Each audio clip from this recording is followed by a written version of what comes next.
Hermanos, y vamos a orar.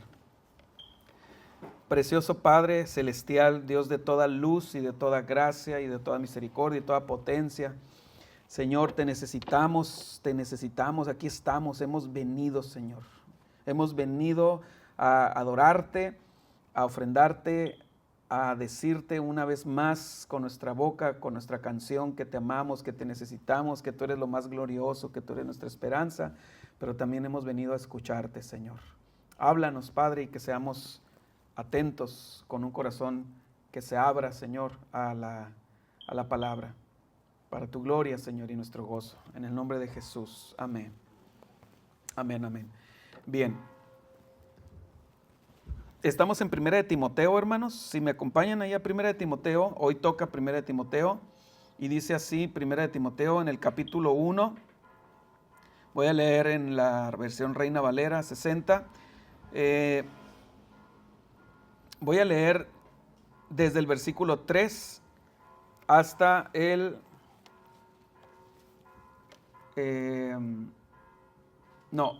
voy a leer desde el versículo 12 hasta el versículo 17. El 12 al 17 de 1 de Timoteo, capítulo 1. Doy gracias al que me fortaleció, a Cristo Jesús nuestro Señor, porque me tuvo por fiel poniéndome en el ministerio. Habiendo yo sido antes blasfemo, perseguidor e injuriador, mas fui recibido a misericordia porque lo hice por ignorancia en incredulidad. Pero la gracia de nuestro Señor fue más abundante con la fe y el amor que es en Cristo Jesús. Palabra fiel y digna de ser recibida por todos, que Cristo Jesús vino al mundo para salvar a los pecadores, de los cuales yo soy el primero. Pero por esto fui recibido a misericordia, para que Jesucristo mostrase en mí el primero toda su clemencia, para ejemplo de los que habrían de creer en él para vida eterna. Por tanto, al Rey de los siglos, inmortal, invisible, al único y sabio Dios, sea honor y gloria por los siglos de los siglos. Amén. Creo que este es el cuarto o quinto sermón de la serie de 1 de Timoteo, y la vez anterior, hace un mes, desarrollé la primera frase del versículo 12, doy gracias al que me fortaleció, ¿verdad? En esa frase nos enfocamos. Pablo fue fortalecido y ya vimos hasta qué grado, en una gran cantidad de tribulaciones, de pruebas, de angustias, de luchas, él fue fortalecido. Y el mismo Señor también nos fortalece a nosotros, hermanos. Pero ahora quiero que nos enfoquemos en la siguiente frase. Dice, doy gracias al que me fortaleció, a Cristo Jesús nuestro Señor, porque me tuvo por fiel poniéndome en el ministerio. Me tuvo por fiel poniéndome en el ministerio. ¿Cómo es que Dios considera a alguien digno para servirle? Siendo que somos tan traidores, inconstantes, caprichosos, parciales, egoístas, pecadores. ¿Cómo es que Dios considera a alguien digno para servirle? No podemos decir que es porque Dios ve en nosotros habilidades especiales, ¿cómo se dice cuando alguien se considera esencial, indispensables, ¿verdad? Para su reino, que vienen de nacimiento. No podemos decir que es así porque no hay quien haga lo bueno. Hay que aclarar por si alguien pudiera confundirse. Cuando la Biblia dice que no hay quien haga lo bueno en Romanos capítulo 3, no se refiere a lo bueno en términos sociales, porque claro que hay mucha gente que hace lo bueno. Hay gente, hay organizaciones, ¿verdad? ONGs, organizaciones altruistas que dan de comer a los pobres, ayudan a los necesitados, etcétera, etcétera. Pero cuando la Biblia se refiere a que no hay quien haga lo bueno, luego aclara a qué tipo de bueno, y se refiere al mayor bien, y no hay quien busque a Dios. Ese es el mayor bien. Sin embargo, el de Pablo, cuando Pablo dice, me tuvo por fiel poniéndome en el ministerio, este es uno de esos casos donde obra Dios y obramos nosotros también. Esa es la sinergia. Así como Dios busca verdaderos adoradores, también Dios busca fieles servidores. Fieles servidores. Una vez que el Señor redime y regenera a una persona, Él le ordena a ese creyente que se esfuerce, que sea fiel, que sea ejemplo, que sea valiente. Dios nos ha ordenado a todos los que estamos aquí, hermanos, que seamos valientes. Recuerda que el mismo Dios que inspiró a Pablo a escribir que Dios es el que en vosotros produce así el querer como el hacer, y podríamos estacionarnos ahí, ¿verdad? Y decir, no, pues yo me voy a sentar hasta que Dios, y no voy a hacer nada, ni me voy a esforzar, hasta que Dios produzca en mí el querer como el hacer, ¿verdad? Podríamos muy tramposamente, comodinamente pensar así. Bueno, recuerda que el mismo Dios que inspiró a que Pablo escribiera eso, es el mismo Dios que le dijo a Josué, mira que te mando que te esfuerces y seas valiente.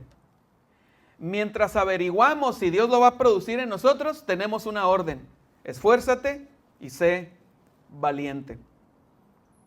Permíteme recordarte algo, hermano, acerca de Dios. Él es congruente.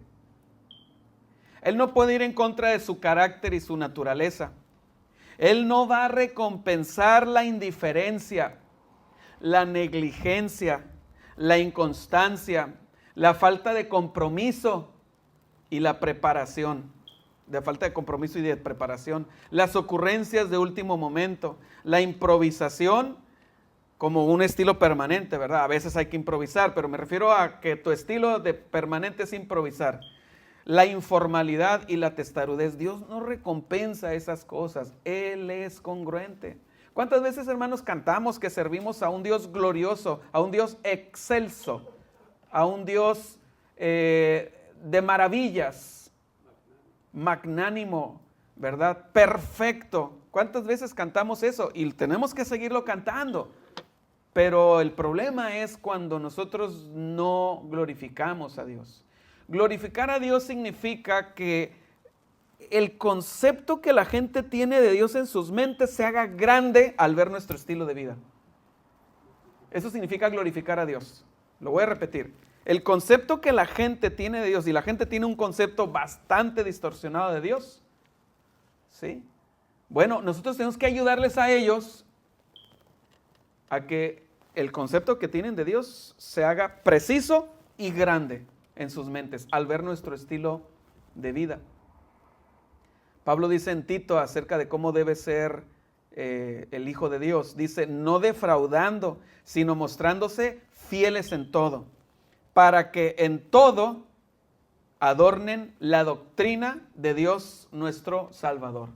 Siempre me ha llamado la atención esa frase, que dice que nosotros tenemos que adornar en todo la doctrina de Dios nuestro Salvador.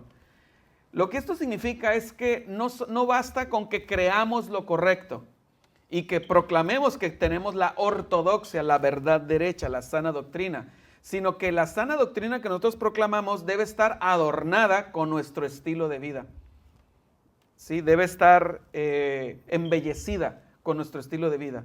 Pablo le dice a Timoteo en 1 Timoteo 4:12, ninguno tenga en poco tu juventud. O sea, no dejes que nadie te menosprecie por ser joven. Al contrario, dice, sé ejemplo de los creyentes en palabra, conducta, amor, espíritu, fe y pureza.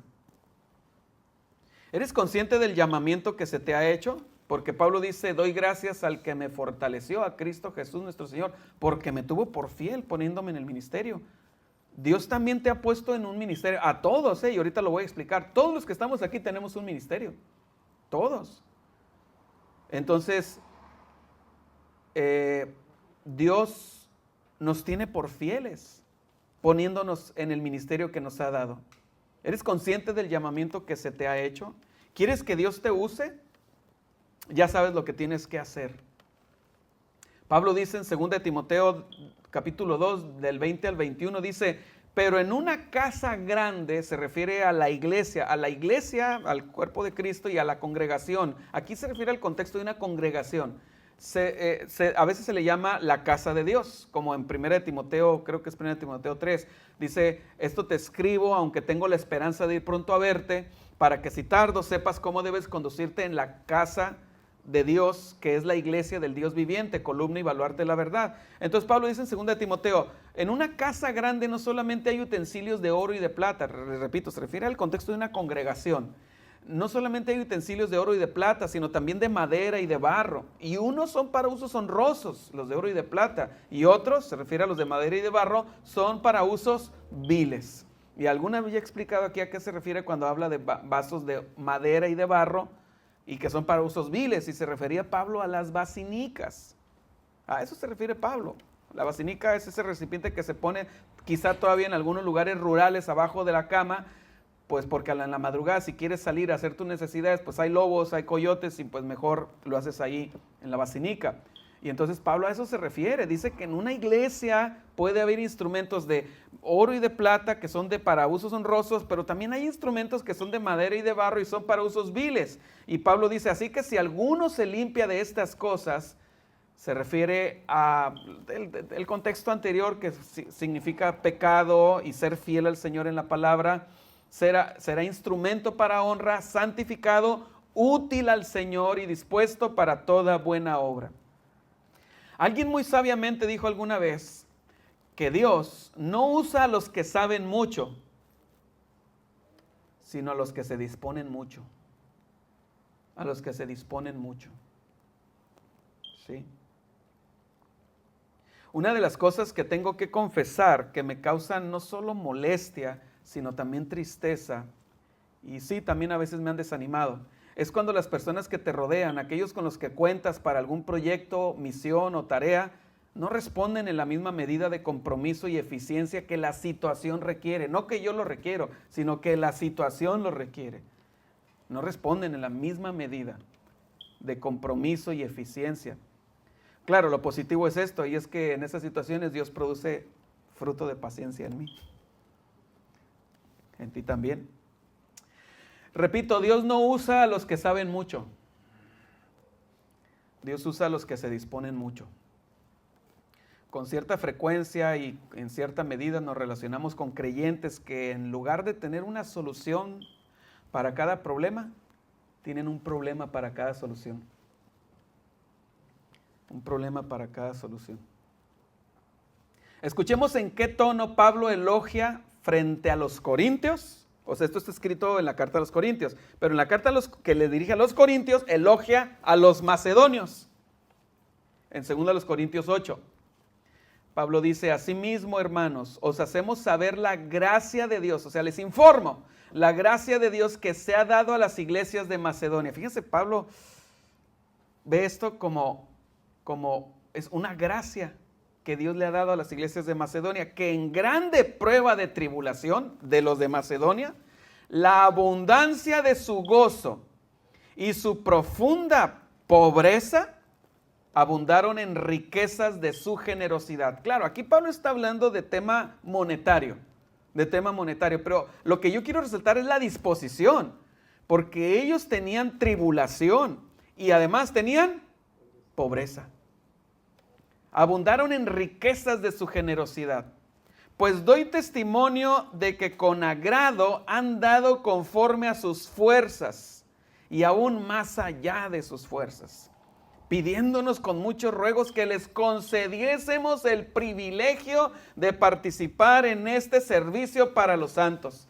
Cuando tú sirves, poniendo las sillas, poniendo el pizarrón, conectando cables, poniendo el café, lo que sea, estás sirviendo a los santos y en últimas estás sirviendo a Dios. Si vas a poner el café, ponlo bien porque es para Dios. Si vas a poner las sillas, hazlo bien porque es para Dios.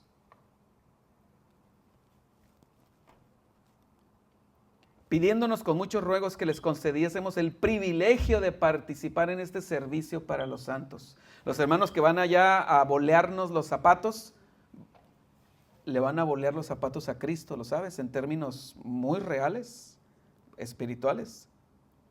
Quiero explicarlo para que conectemos esto. En la mente de Pablo, de Saulo de Tarso, ¿a quién iba él persiguiendo cuando iba a Damasco? En la mente de Pablo, a los cristianos, ¿verdad?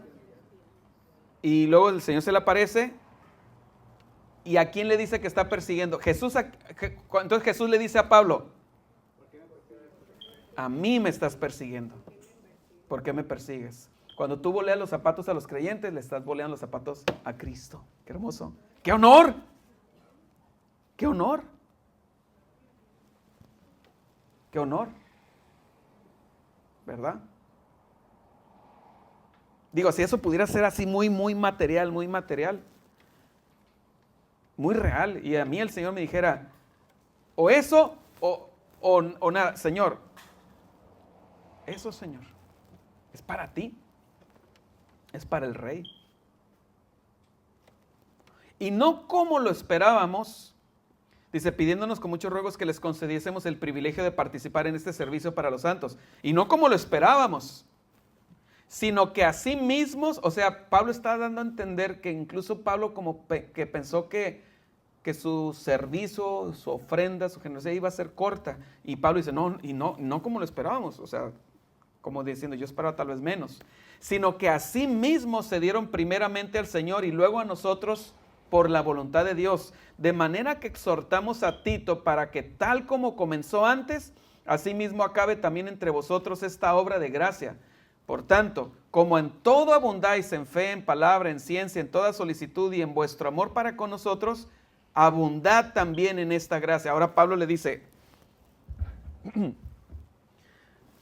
cópienle a los de Macedonia. Imiten a los de Macedonia. Se lo está diciendo ahora a los corintios. No hablo como quien manda, sino para poner a prueba por medio de la diligencia de otros, también la sinceridad del amor vuestro. Hermanos, yo aquí quiero exprimirle una verdad muy importante. Fíjense lo que Pablo nos enseña en esto. No hablo como quien manda, sino para poner a prueba, o sea, quiero ver a ver si es cierto, por medio de la diligencia de otros, o sea, como motivándolos a ustedes al enterarse, motivándolos a ustedes corintios, al decirles lo que están haciendo los de Macedonia, quiero poner a prueba la sinceridad del amor vuestro. De aquí sacamos una enseñanza, hermanos. Uno puede decir que ama a los hermanos y ama a Cristo, pero si no les sirves, y tómalo esa palabra en todos los sentidos que lo quieras tomar, que se pueda tomar, si no les sirves, entonces eso que tú dices que tú amas no es sincero. No es sincero. Ahí lo dice. Porque ya conocéis la gracia de nuestro Señor Jesucristo. Y bueno, Pablo pasa a tomar como ejemplo de cómo nosotros tenemos que servir a los santos. El gran ejemplo es nuestro Señor Jesucristo, que por amor a vosotros se hizo pobre siendo rico, para que vosotros con su pobreza fueseis enriquecidos. Cristo nos enriqueció y Él se hizo pobre. Se hizo pobre para nuestra riqueza, hermanos. Y en esto doy mi consejo, porque esto os conviene a vosotros que comenzasteis antes, no solo a hacerlo. Pablo les reconoce que dice, no solo a hacerlo, sino también a quererlo desde el año pasado. Ya había una intención en los corintios. Ahora pues llevad también a cabo el hacerlo, para que como estuvisteis prontos a querer, o sea que no solamente comiencen, sino también concluyan y concreten su deseo de ayudar. Es lo que dice Pablo. Hasta ahí la cita bíblica. Hermanos, no puedo dejar de decir que Dios no desprecia la preparación personal. Estos corintios se estaban preparando desde un año antes, en el tema de la ofrenda. Pero al fin y al cabo lo que quiero resaltar es la realidad de que uno se prepara para lo que sea, ¿verdad? Para lo que sea nos preparamos. Negar la importancia de la preparación y dejar todo en manos de la providencia sería una visión bastante beata, idealista, insensata y deshonesta. Cuando digo beata es como decir santurrona, una falsa santurronería en el sentido de, oh Dios nos ayudará, ¿verdad? Entonces ahí se vuelve realidad ese versículo que no está en la Biblia, que dice, ayúdate que yo te ayudaré. ¿Verdad? Es un versículo que no está en la Biblia, pero es una realidad. Mi papá lo decía mucho. Siempre me ha llamado la atención que Pablo escribiera 13 tal vez 14 si le asignamos Hebreos, 13 de los 27 libros del Nuevo Testamento. Siempre me ha llamado la atención que Pablo escribió 13 de los 27 libros del Nuevo Testamento y Pedro 2. Y Pedro 2 libros, convirtiéndose entonces Pablo en el gran sistematizador de la teología. Para jóvenes y grandes y jóvenes de espíritu, les animo que se preparen. El Señor nos anima a que nos preparemos. Ya lo leímos ahí. Pablo le dice: sé ejemplo de los creyentes en palabra, conducta, espíritu, fe y pureza. Prepárense, estudien. Para pequeños y grandes va esto, ya sea formalmente o autodidácticamente. Cultiven oficios, habilidades, conocimientos, disciplinas que puedan poner al servicio de Cristo, del Evangelio y del reino de Dios. Para todos. No solamente los jóvenes, los adultos. Miren, Pablo le dice a Timoteo cuando estaba en la cárcel, en su último encarcelamiento, y Pablo ya le habían llegado rumores de que iba a perder el juicio y por lo tanto le iban a cortar la cabeza. Y Pablo ya estaba entrado en edad. Pablo le dice a Timoteo en 2 de Timoteo: trae cuando vengas el capote que dejé en Troas, en casa de Carpo, y los libros, mayormente los pergaminos. Libros, pergaminos. Ahí en estas dos palabras dice mucho. Libros se refiere a las escrituras, lo que ya estaba escrito. Pablo sabe que le van a cortar la cabeza pronto, pero él quiere seguir aprendiendo, quiere seguir conociendo al Señor en las escrituras. Y los pergaminos se refiere al papel en blanco. Quiere seguir escribiendo. Él sabe que la iglesia necesita ser edificada. La iglesia está en medio de grandes peligros y grandes acechanzas, grandes amenazas de todo, como Pablo lo dice en otras cartas, amenazas de adentro y amenazas de fuera. Pablo quiere seguir edificando la iglesia. ¿Crees que eres ya muy mayor y pasado de moda para servir a Dios y para impactar a otros con tu vida y con tu servicio? Creo firmemente, hermanos, que el Señor ha estado buscando y visitando su iglesia en múltiples ocasiones. Me refiero a nivel personal, a nivel del creyente individual. El Señor ha estado buscando y visitando a su iglesia para ver si ya la iglesia se había preparado. Y al ver que su mente y su tiempo lo tenía entregado a banalidades, se ha pasado de largo, buscando otros vasos que sí estén dispuestos para servirle. Dios busca verdaderos adoradores. Y ese principio lo aplicamos a todo lo demás. También busca verdaderos servidores. Recuerda que el vino nuevo solo puede ser echado en odres nuevos. En odres nuevos. ¿Será que el Señor te habrá hablado antes a través del pastor? Deme unos segundos, hermanos.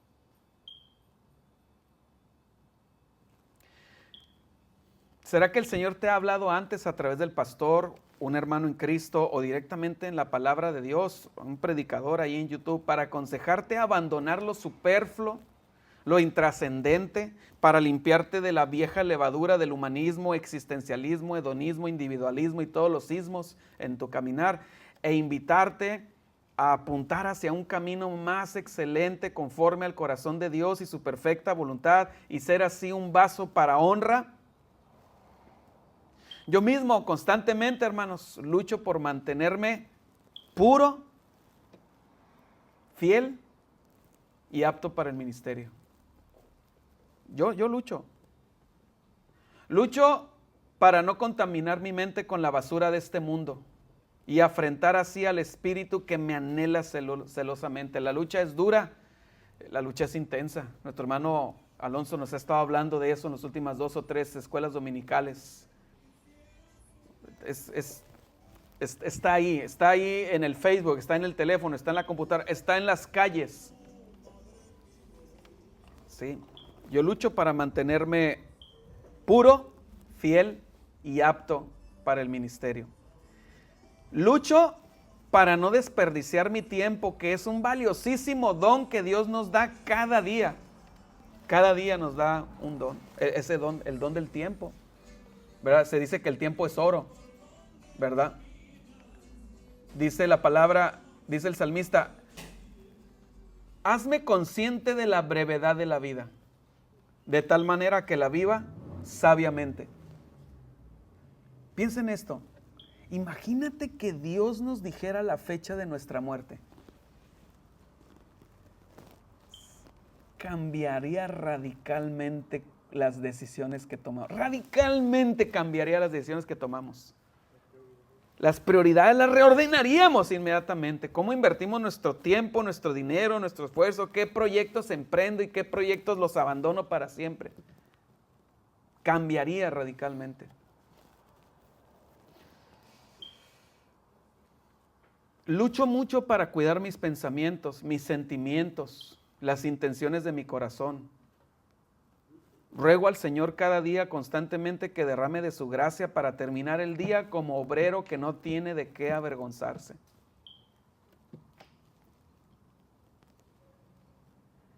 Hay 3 grandes luchas que cada día peleo a muerte por agradar a Cristo y serle útil. 3 grandes luchas que yo, ¿verdad? Peleo a muerte por agradar a Cristo. O sea, cuando digo a muerte me refiero a que es algo agonizante a veces esto.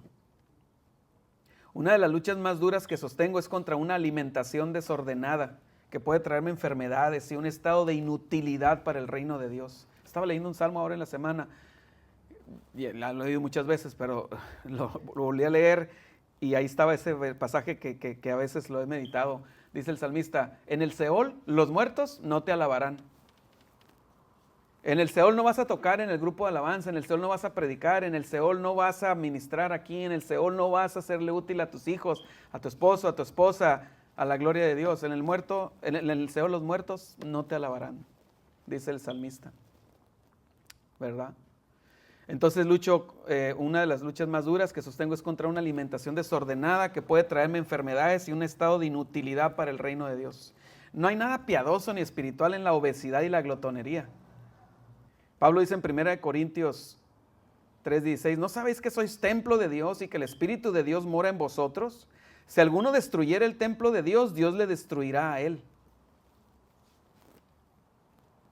Eso es para ponerse a pensar. ¿Sí? Porque el templo de Dios, el cual sois vosotros, santo es. Y claro, esta frase puede abarcar muchas otras prácticas, no solamente el tema de la alimentación. Muchísimas otras prácticas. Ayer en la noche, ahí en mi casa, su casa es de 2 pisos y ya saben, en tiempo de calor el segundo piso es muy caliente.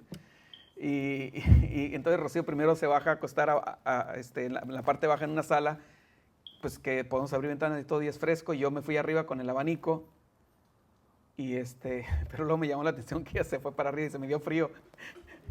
Y yo estaba con el abanico con mucho calor, y entonces me bajo. Le digo, bueno, yo me voy a ir allá abajo a acostar porque tengo mucho calor.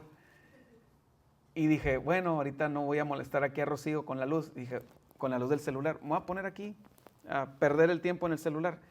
Y luego vino este pensamiento a mi mente, tienes que descansar, cuida tu cerebro, cuida tu cuerpo. Y dijo, oh Dios mío, perdóname, pum, apagué el celular.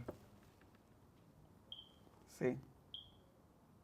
Pastor, ¿a poco a usted le pasa? Pues, ¿qué creen? ¿Que vengo de Marte o qué? No, o sea, ¿qué diferencia hay entre tú y yo? Pues nomás a qué te dedicas tú y a qué me dedico yo. Todo lo demás es igual. Eso es todo. ¿Verdad?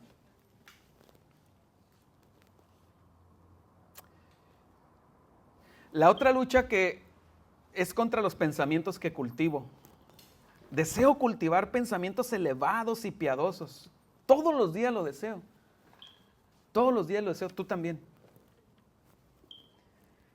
Para así estar al nivel de lo que soy, de lo que ya soy. Pablo dice en Efesios 4, yo pues preso en el Señor, os ruego que andéis como es digno de la vocación con que fuisteis llamados. O sea, que vive al nivel de lo que ya eres. ¿Sí? Soy un embajador de Cristo, eres un embajador de Cristo. Eres un hijo de Dios, somos hijos de Dios, somos la luz del mundo. Y Jesús dice por allá en Mateo, pero si la luz que hay en ti es tinieblas, ¿cuánto más serán las mismas tinieblas que hay en ti? Si lo que en ti llamas luz es tinieblas, caray, ¿cómo serán? ¿Qué tan negras serán las tinieblas? Entonces tenemos que evaluarnos.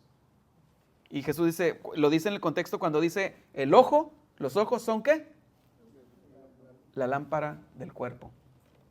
¿Qué entra a nosotros? Soy la sal de la tierra. Tengo que estar cada día y constantemente durante el día, hermanos, de veras, no exagero ni un milímetro. Todos los días y constantemente en el día tengo que estar filtrando lo que estoy pensando. Porque he descubierto, Martín Lutero decía, pensé que el viejo hombre había muerto en las aguas del bautismo, pero luego descubrí que el miserable sabe nadar. Sí. Tengo que estar cada día y constantemente durante el día filtrando lo que pienso y evaluarlo.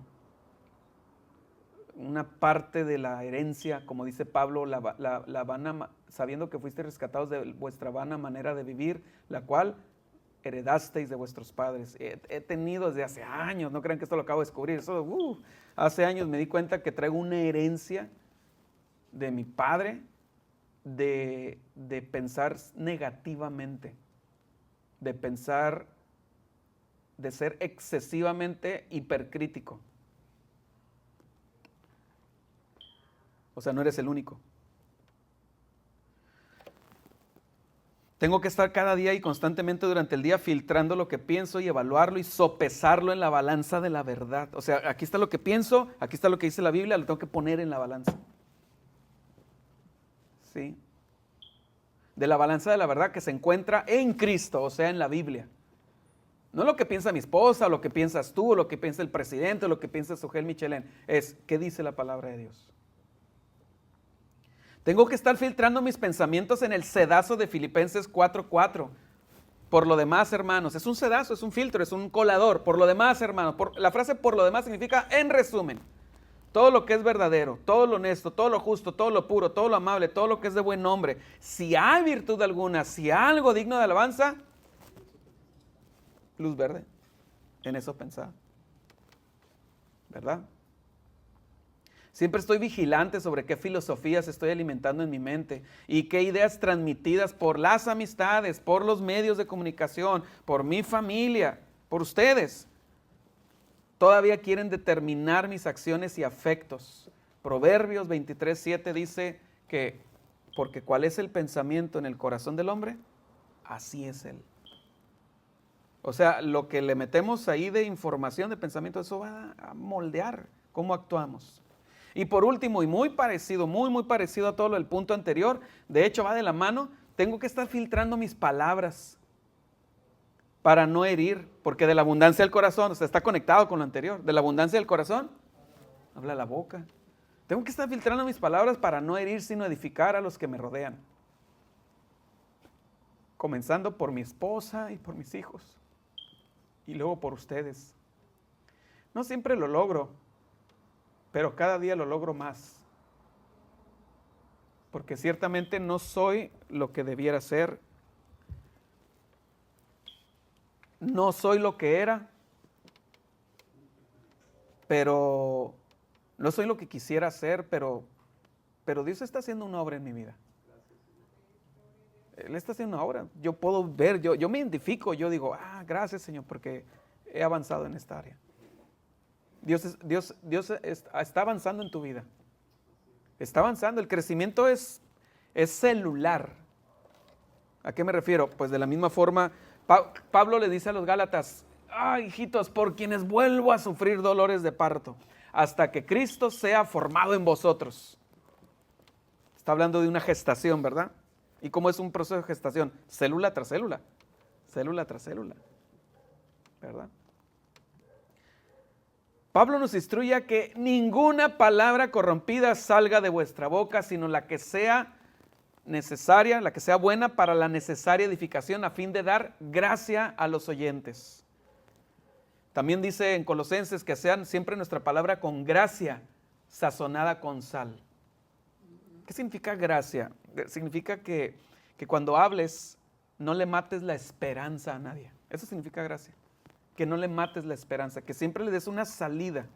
No me refiero a su pecado, sí, o sea, no que le des aquí la suave, no, sino que, aun cuando esté en pecado, bueno, le muestres el camino y le digas que hay esperanza.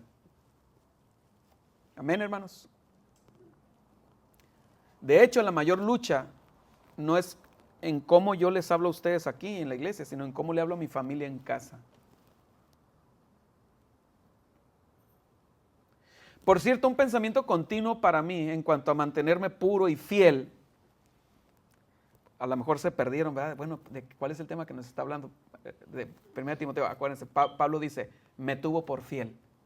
Doy gracias al Señor, al que me fortaleció, a Cristo Jesús nuestro Señor, porque me tuvo por fiel, poniéndome en el ministerio. ¿Sí? Un pensamiento continuo para mí en cuanto a mantenerme puro, fiel y apto para el Señor, y con eso creo que es algo que fácilmente lo llevo a cabo. Quiera Dios que así sea con mis pensamientos, palabras y alimentación. Es en cuanto a la vestimenta. Siempre pienso, un cristiano debe vestirse de una forma que el mundo lo identifique como alguien distinguido, alguien diferente. No deseo que me identifiquen con ninguna tribu urbana. No deseo que me identifiquen con los cholos, los darquetos, los panquetos, los emos, los rockeros, los rancheros, los chalinos Sánchez. No deseo que me identifiquen con nada de eso. Deseo que me identifiquen de una forma, o sea, deseo que no vean nada de eso, que digan, bueno, ¿qué es? Soy un hijo de Dios. Soy un redimido, soy un embajador. Sí, no deseo que me identifiquen con ninguna tribu urbana ni con ninguna corriente ideológica. O sea, no voy a traer una boina ni una camiseta con una estrella roja del Che Guevara. No quiero que me identifiquen con nada. Puesto que soy un embajador del Rey de Reyes, he de vestirme como tal, he de hablar como tal, he de pensar como tal, he de vivir como tal. No nos confundamos. Pablo no dice que Dios lo tuvo por fiel, o sea, merecedor o digno de salvación. No está diciendo eso. ¿Se fijan? No está diciendo que Dios lo tuvo por fiel de ser salvo. Porque ¿quién es digno? Pues ustedes ya están bien entrenados en esa doctrina, ¿verdad? No, dice que lo consideró fiel para el ministerio. Fiel para el ministerio. Pero ¿cuál es tu ministerio? ¿Cuál es tu ministerio? A lo mejor no es el de ser pastor, maestro, predicador o misionero. Tu ministerio es aquel entorno donde Dios te ha permitido estar hasta hoy. Desarrollarte, tu trabajo, lo que sea, tu área académica, familiar, lo que sea. ¿Eres puntual en ese entorno, en ese ministerio? Una de las cosas que trajo la Reforma fue una comprensión, y Calvino desarrolla mucho sobre esto, fue la comprensión de la dignidad equitativa que hay entre el ministerio pastoral, digamos, lo religioso, lo eclesiástico, con la labor civil productiva laboral. O sea, en otras palabras, Lutero y Calvino, creo que Lutero fue primero y luego Calvino lo desarrolla más. Él dice, sirve igual a Dios el pastor, el predicador, ¿cómo dice él? Que el que está detrás del arado. ¿Sirve igual? Pablo lo dice. ¿Eres puntual? ¿Hablas la verdad? ¿Pagas tus responsabilidades? O sea, si debes algo, lo que sea, dinero o compromisos, los pagas. La gente puede hablar bien de ti. ¿Haces tu trabajo con excelencia, con la conciencia de que lo haces primero que nada para Cristo y luego para el hombre? Pablo dice en Efesios 6, dice así. Dice, siervos, obedeced a vuestros amos terrenales con temor y temblor, con sencillez de vuestro corazón, como a Cristo. O sea, obedézcanlos como obedecerían a Cristo. No sirviendo al ojo, o sea, no hagan las cosas cuando los están viendo, ¿sí? Como los que quieren agradar a los hombres, no, sino como siervos de Cristo, de corazón, haciendo la voluntad de Dios, sirviendo de buena voluntad como lo harían para el Señor, así háganlo para los hombres. Amén, hermanos. Eso es para nosotros.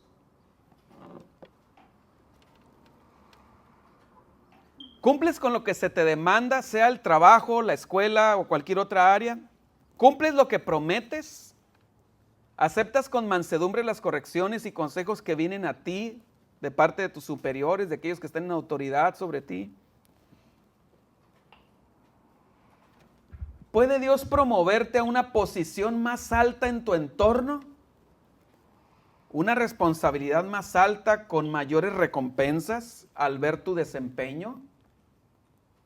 ¿Ve Dios en ti a alguien que comprende a plenitud que algunas veces, ve Dios en ti a alguien que comprende a plenitud que algunas veces, las personas leerán por un tiempo el evangelio en tu comportamiento?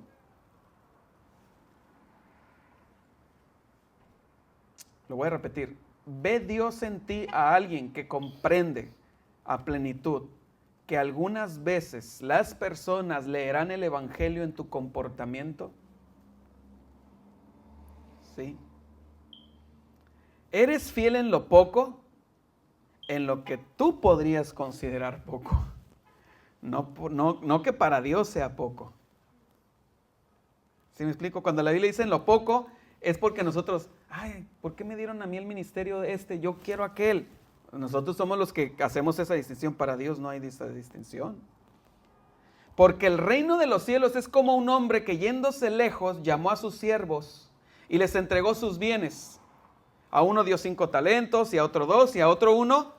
A cada uno conforme a su capacidad. Entonces, proporcionalmente hablando, a todos les dio lo mismo. Les dio lo mismo.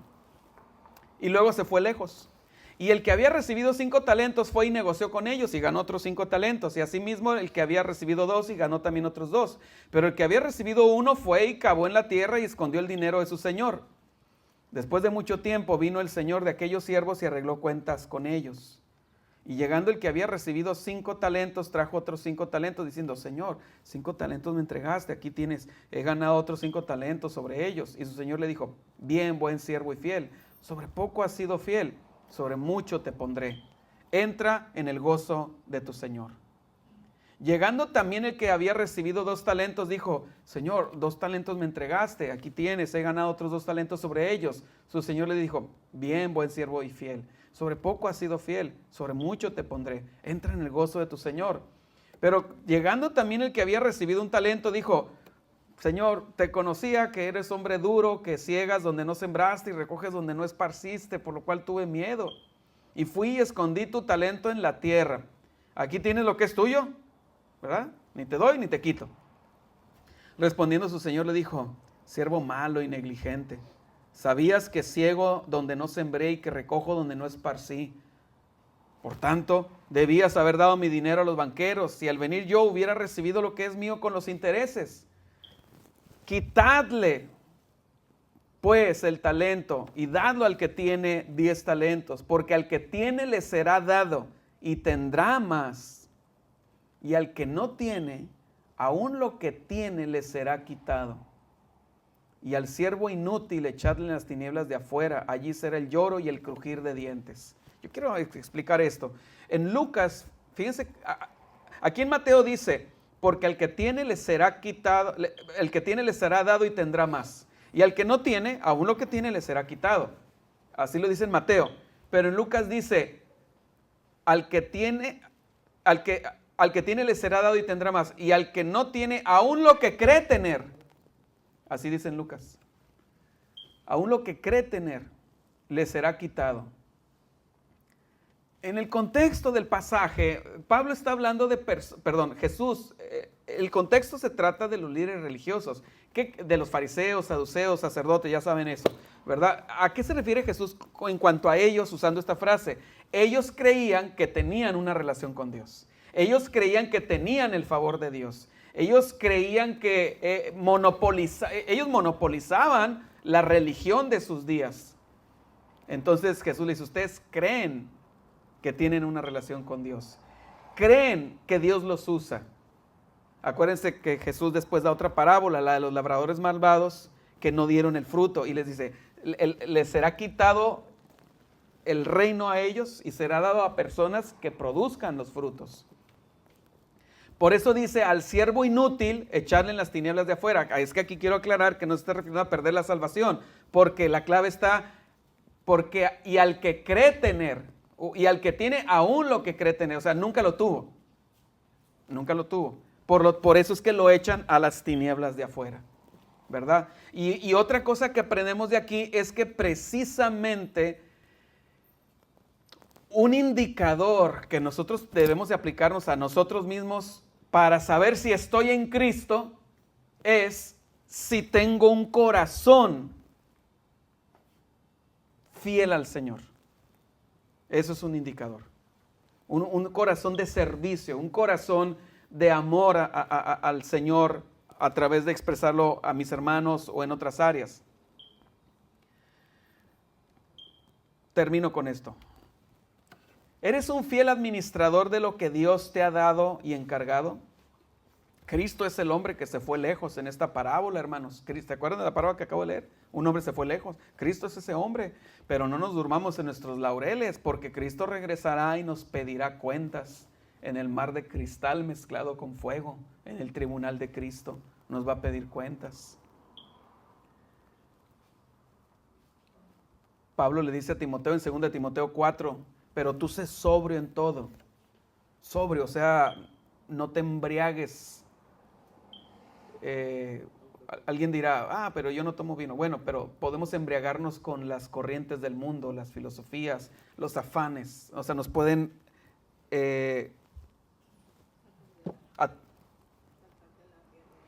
sacar de la realidad. Sí, dice, tú sé sobrio en todo, sobrio, vigilante. Pablo en las epístolas a Timoteo siempre lo pone como un soldado, ¿verdad? ¿Saben que somos soldados? Sí, somos ovejas, somos el rebaño del Señor, pero también somos atletas, estamos corriendo. Pablo dice, y somos también otro tipo de atletas, que es el luchador, ¿verdad? Pablo por ahí dice en otra epístola, yo por eso peleo y golpeo mi cuerpo y peleo, no como quien golpea al aire dando golpes al aire y se va. No, dice, yo estoy bien enfocado, pero dice, somos soldados, soporta las aflicciones, haz obra de evangelista, cumple tu ministerio. Recuerda que tu ministerio es el ámbito en el que Dios te ha permitido desarrollarte, trabajar, servir. Y todo, hermanos, para la gloria de Dios. Haz las cosas bien de principio a fin. Hagamos las cosas bien de principio a fin. De principio a fin. Sé puntual. Cumple lo que prometes. Seamos honestos. Seamos mandables. Hablemos poco. Yo lo digo por mí. Escuchemos mucho. Ten iniciativa. Hagamos más de lo que nos piden, caminemos la milla extra, ayudemos a las personas a que se eleven más para Cristo.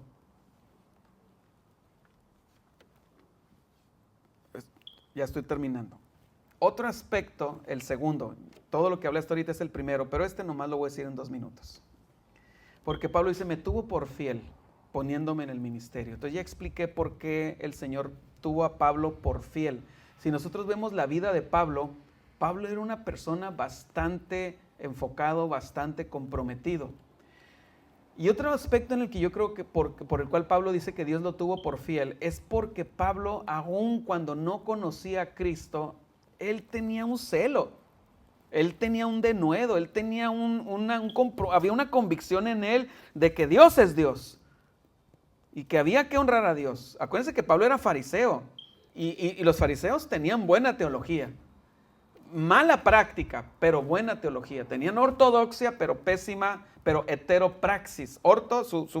Sus doctrinas eran derechas, su práctica era torcida. Porque dicen, Jesús dijo acerca de los fariseos, dicen y no hacen, ¿verdad? Pero Pablo tenía un denuedo y un compromiso por hablar la verdad. Pablo era una persona que aún desde antes de su encuentro con Cristo era celoso de la revelación escrita, ¿verdad? Pero estaba equivocado. El mismo Pablo dice en Romanos acerca de los judíos y específicamente de los líderes religiosos. Pablo dice, yo doy fe, yo doy testimonio de que ellos tienen celo de Dios, pero no conforme a ciencia. O sea, son muy celosos, pero no siempre su celo se corresponde con la revelación. Les falla. ¿Sí? Esa misma verdad que Pablo dice en Romanos, era la que él vivía. Él era celoso de Dios, pero no conforme a ciencia. ¿Sí? El mismo Pablo dice en Filipenses 3 que era celoso en su devoción, era tal su celo en su devoción judaica, farisaica, que ese celo lo manifestaba persiguiendo a los cristianos. Dice, perseguidor de la iglesia, dice. Ese mismo celo, ya bajo el dominio de Cristo, lo expresa en sus epístolas de tantas maneras. De muchas maneras Pablo expresa ese celo, esa fidelidad a la palabra. Y quiero presentarles tres versículos de cómo Pablo expresaba su celo por la palabra. Vamos a aprender ahorita, vamos a tener una clase express de la pedagogía, de la teología, de la pedagogía paulina, de la predicación, de la labor pastoral y de la homilética, o sea, de la predicación. ¿Qué pensaba Pablo de la predicación? Por ejemplo, en 2 Timoteo 4, 1 y 2 dice, te encarezco delante de Dios. Te encarezco significa te encargo con mucho cuidado delante de Dios y del Señor Jesucristo, que juzgará a los vivos y a los muertos en su manifestación y en su reino, que prediques la palabra, que instes a tiempo y fuera de tiempo, redarguye, reprende, exhorta con toda paciencia y doctrina. ¿Verdad? Entonces, ¿cómo pensaba Pablo que se tenía que hacer la labor de la predicación y el pastorado? Se tenía que hacer con toda paciencia y doctrina, un equilibrio. Porque una persona puede ser muy paciente y muy diplomático para que la gente no se vaya de la iglesia, pero no enseñarles doctrina. Pues van al infierno. Muy amablemente, pásele al infierno. ¿Verdad? Muy amablemente. Pásele al infierno. Entonces, lo equilibra, paciencia y doctrina. Qué hermoso equilibrio, ¿verdad? Sí, te voy a decir con mucha paciencia. Es más, traigan el violín para aquí tocar, pero te voy a decir que eres un pecador que vas al infierno.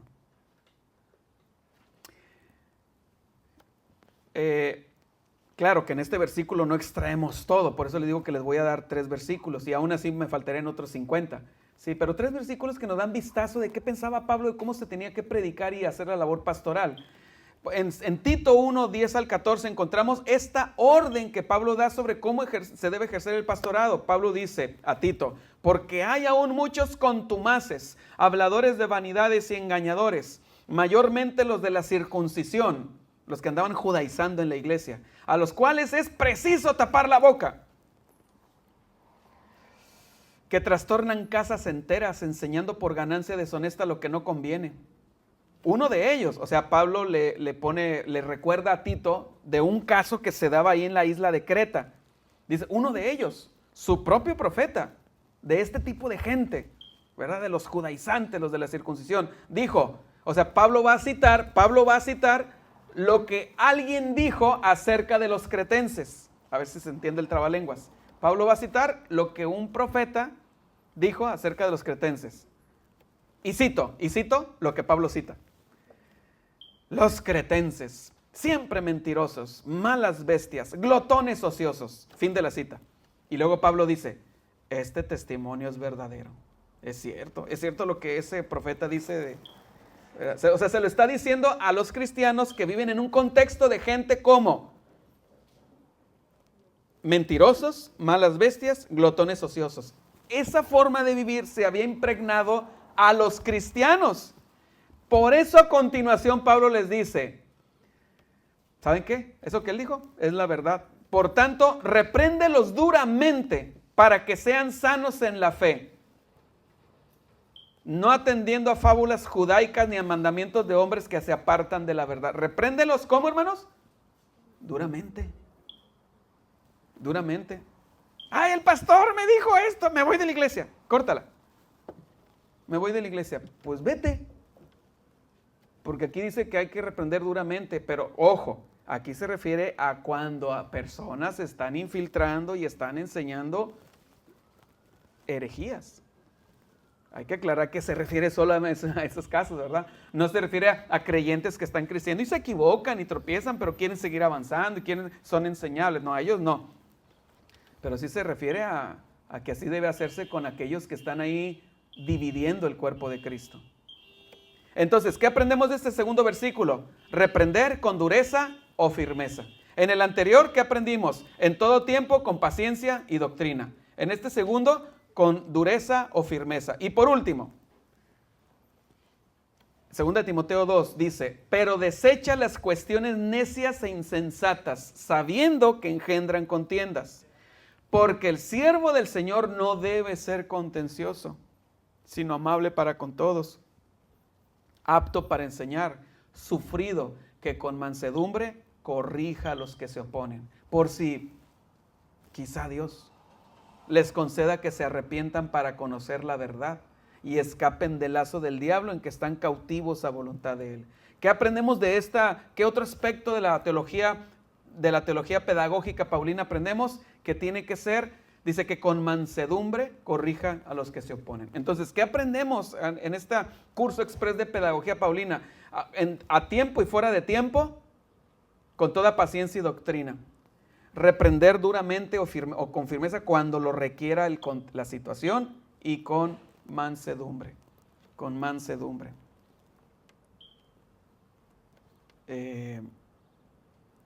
¿Por qué tenemos que ser fieles, hermanos? Les leo 2 versículos y con esto termino. ¿Por qué tenemos que ser fieles? Porque el Señor lo merece. El Señor lo merece. En 1 Tesalonicenses 5 dice, y el mismo Dios de paz os santifique por completo, y todo vuestro ser, espíritu, alma y cuerpo sea guardado irreprensible para la venida de nuestro Señor Jesucristo. Fiel es el que os llama, el cual también lo hará. Tenemos que ser fieles porque Él es fiel, porque Él lo merece. Y en Apocalipsis 1 dice Juan a las 7 iglesias que están en Asia, gracia y paz a vosotros, del que es y que era y que ha de venir, y de los 7 espíritus que están, o sea, les deseo la paz de parte de, a eso se refiere, cuando dice gracia y paz a vosotros, lo que quiere decir es les deseo la paz, invoco la paz sobre ustedes, ¿de parte de quién? Esta es una invocación trinitaria, porque dice del que es y que era y que ha de venir, ahí se refiere a la unidad de Dios. Y luego dice, y de los 7 espíritus que están delante de su trono, se refiere al Espíritu Santo. Y luego dice, y del testigo fiel. Esto es trinitario. Del testigo fiel. El primogénito de los muertos. ¿Qué tan fiel fue Jesús? Porque dice el testigo fiel. Y testigo en griego se dice, ¿se acuerdan cómo se dice? Mártir. El mártir fiel. ¿Qué tan fiel fue Jesús? Pues miren lo que dice, al que nos lavó, nos amó. ¿Cómo dice Juan? ¿Cómo dice Juan acerca de Jesús? ¿Cómo los amó? ¿Los amó hasta dónde, Víctor? Hasta el fin los amó. O sea, no nomás a lo largo del ministerio les pagaba sus impuestos, les daba de comer gratis, sanaba sus enfermedades, calmaba las tempestades, calmaba sus ansiedades, sino hasta aquí los amo. Hasta aquí los amo. Al que nos amó y nos lavó de nuestros pecados con su sangre. Hasta ahí fue fiel el Señor. Es el mártir fiel. Oh, hermanos, tenemos que ser fieles al Señor. Tenemos que ser fieles. Que el Señor nos ayude a ser fieles. A ser fieles. Meditemos en eso. Todo lo que demanda la fidelidad, ¿verdad? Todo lo que el Señor demanda de nosotros.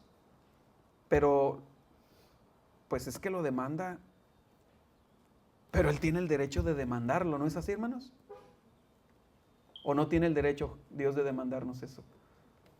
Tiene el derecho, ¿verdad? Como dice en Apocalipsis, tú eres digno, Señor. Tú eres digno, ¿verdad? A ti pertenecen toda la gloria, la honra, el poder, las riquezas, la alabanza, todo te pertenece. Todo fue hecho por ti y para ti. Amén, hermanos. Que podamos decir nosotros, ¿verdad? Cada día, Señor, gracias porque me tuviste por fiel. Yo tomé la decisión de hoy esforzarme, ¿verdad? Yo me esforcé, yo le eché ganas, hice todo lo que pude, Señor. Pero al final, gracias porque me fortaleciste. Me fortaleciste. Sí, yo hago lo que a mí me corresponde. Yo siempre digo que nosotros hacemos en la vida cristiana, nosotros hacemos lo posible, lo que está a nuestro alcance. Pero Dios es el que hace lo imposible. ¿Y lo imposible qué es? Que nosotros hagamos lo posible. Porque aún lo que nosotros hacemos, que logramos hacer, si no tuviéramos el poder y la unción del Espíritu Santo, no lo podríamos hacer. No lo podríamos hacer. Amén, hermanos. Bien, vamos a orar y a bendecir en nombre del Señor. Padre, gracias, Señor, porque tú nos pones en diferentes ámbitos y nos estás observando desde el cielo. Y cuando tú nos das una tarea, Señor, que hagamos y la hacemos bien, es asombroso, Señor, que recibimos el aplauso del cielo desde tu trono. Porque los ojos de Jehová contemplan la tierra para mostrar su poder a favor de los que tienen corazón perfecto para con él. Gracias, Señor, porque somos aprobados cada día por ti, Señor, porque nos animas, nos motivas y te fallamos, Señor. Pero no has cortado tus misericordias y tus gracias sobre nosotros. Ayúdanos, Señor, a que como iglesia, como creyentes, siempre nos ensanchemos, que no seamos estrechos de mente, estrechos de corazón, que siempre seamos abundantes, Señor, generosos para ti en todo aquello que nos demandas. Gracias, Señor. Gracias, Padre, porque hasta hoy nos has sostenido y nos sostendrás hasta la meta, Señor. A ti la gloria para siempre, en el nombre de Jesús. Acompáñanos siempre, Señor, esta semana. Amén.